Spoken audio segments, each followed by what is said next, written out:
Welcome to this online training on integrating simplified cost options in the project planning. Project preparation can be quite a tedious task, and many organizations participating in cross-border cooperation projects have asked the programs to make things easier. So the project application process under Interreg Next has often been simplified, with less paperwork, allowing you to focus on the planning of the project content.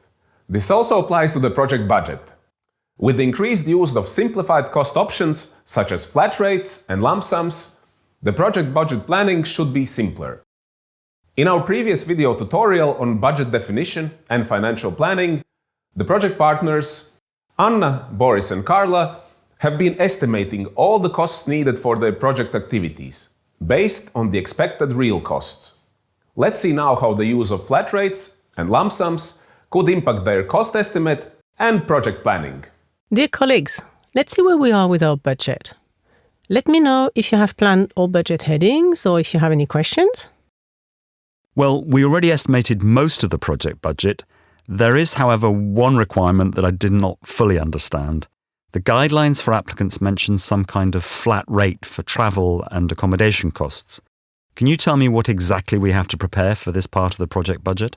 Yes, we're also wondering. But I already estimated the costs of business travels and we are ready to submit all of the data to you. Actually, if your program foresees a flat rate for travel and accommodation, you do not have to worry about preparing the lists of costs at all, as the budget available under the flat rate will be calculated automatically. With the real costs, first, you have to know the costs for each of your business trips in order to estimate the necessary travel budget. Second, when implementing the project, you have to report the costs of each business trip.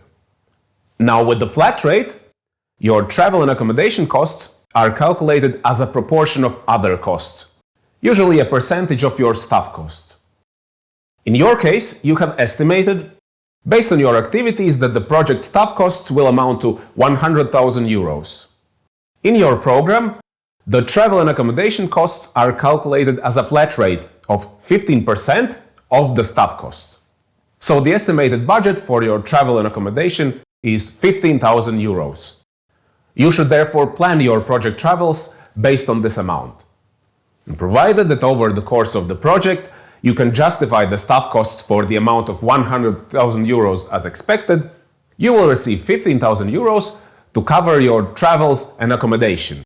When reporting the project costs, the reporting system will automatically calculate the travel costs that you will receive for each reporting period. The good news is that under the flat rate, you will not need to report all lunch expenditures or train tickets or any other financial information. So you will save time to focus on your project instead of drowning in administrative tasks. Still keep in mind that for flat rate costs, you will need to be able to prove that the activity took place. Depending on your program requirements, for example, photos from the meeting or your organization's usual short business trip report can serve as evidence. Indeed, that sounds way easier than planning all the detailed expenses and then dealing with each receipt. It's one less budget heading to describe. Okay, I see all the planning I've done for the travels and the costs I've estimated are of no use then. But that means all our travel costs will need to fit into this amount automatically calculated, which is not based on the real costs of our travels. What if we need more money for travelling? And actually, what if we spend less than these 15,000 euros? Well, we should adapt our travelling plans. And if we implement the project, we will need to monitor closely, not to spend more than this percentage allocated for travel. And we should try to make the most of this budget to benefit our activities during project implementation. But it will give us a lot of flexibility to adjust our travelling as needed. This is really useful. Indeed. Flat rates mean more flexibility and less administrative procedures. All Interreg Next programs have introduced some flat rates in the project budget. Well, all flat rates work in a similar way as in the example with the travel and accommodation costs. First, you have a predefined rate that is a percentage of other costs that serve as the basis for the calculation. And second, once you plan the basis costs, the amount of the flat rate is calculated automatically. The guidelines of your program defines what are the basis costs, and the application form calculates the amount of the flat rate, so you do not have to do it manually. Most Interreg Next programs have introduced a flat rate for staff costs. It is typically calculated based on the project direct costs such as equipment, infrastructure, external services, and others. Let's assume that your project's expected direct costs amount to 250,000 euros. With a staff cost flat rate of 20%, you can budget 50,000 euros for your staff. This amount is a crucial starting point because you need to ensure that your planned activities can be carried out with this budget, that you will have enough human resources. In case the budget for staff costs appears insufficient, you need to integrate this in your activity planning. You can maybe consider investing more or drawing further on external expertise, so that the amount calculated via the flat rate increases and to get additional human resources. This, of course, has to make sense with the scope and objectives of your project. In some programs, you may actually have several flat rates feeding one another. For instance, the travel and accommodation costs are based on the staff costs, which are themselves based on the direct costs. In this case, it is even more important that you do a careful planning of the expected direct costs, as this is the only way you can influence the other budget calculations. Have a look early on at your application template to test different budget estimates and to check the implications for your project budget and activity planning. The usefulness of flat rates is even clearer during the reporting. No need to submit receipts, individual invoices, timesheets.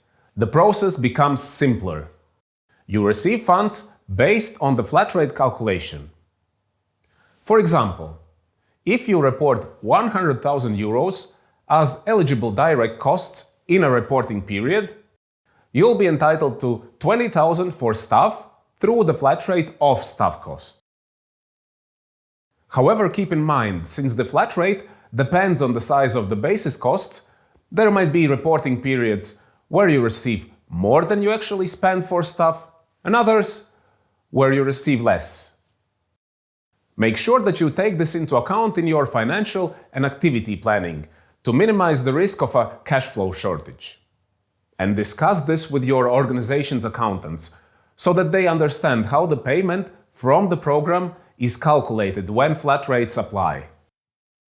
Some Interreg Next programs may also consider using a simplified cost option called lump sum. In case you meet this type of cost, please understand that a lump sum is a fixed amount determined in advance for a specific activity or output. For example, if there is a lump sum for organizing an event, such as a training session for young entrepreneurs, you'll be paid by the program based on the proof of delivery of this training session. No need to report any invoice related to the event. Of course, you will still need to carefully plan and monitor the activity and its related costs to be able to carry it within the fixed amount. So with a lump sum, once you deliver the activity, the program will pay you the pre-agreed sum upon evidence of delivery. Simple as that. Now, let's get back to our partners, see how they are doing. I've been thinking about the difference between real costs and flat rates. It's really saving us a lot of time in budget planning, isn't it? Absolutely. The process of calculating the flat rate is so straightforward, and I love that it's all automated in the electronic application system. Yes, and hopefully you will see even bigger benefits during the implementation. Less administration and reporting work means more focus on the project itself. It's a win-win for everyone. Also, less work for controllers. Keep in mind, though, that you might experience under or over compensation of expenditure. So, if we get more funds with the flat rate than we actually spend for travels, do we have to return the money to the program? No, you do not have to return the funds. Your organization is entitled to the funds you receive via the flat rate. But remember also that the flat rate always remains as a percentage of the basis cost. So if your staff cost is lower than planned, you will receive also less for your travels. And as a last note, there is no need to submit any individual invoice of expenditure for simplified cost options. But be sure that you have the evidence that the activity took place. Simplified cost options are designed to make projects more efficient. So we wish you smooth sailing ahead.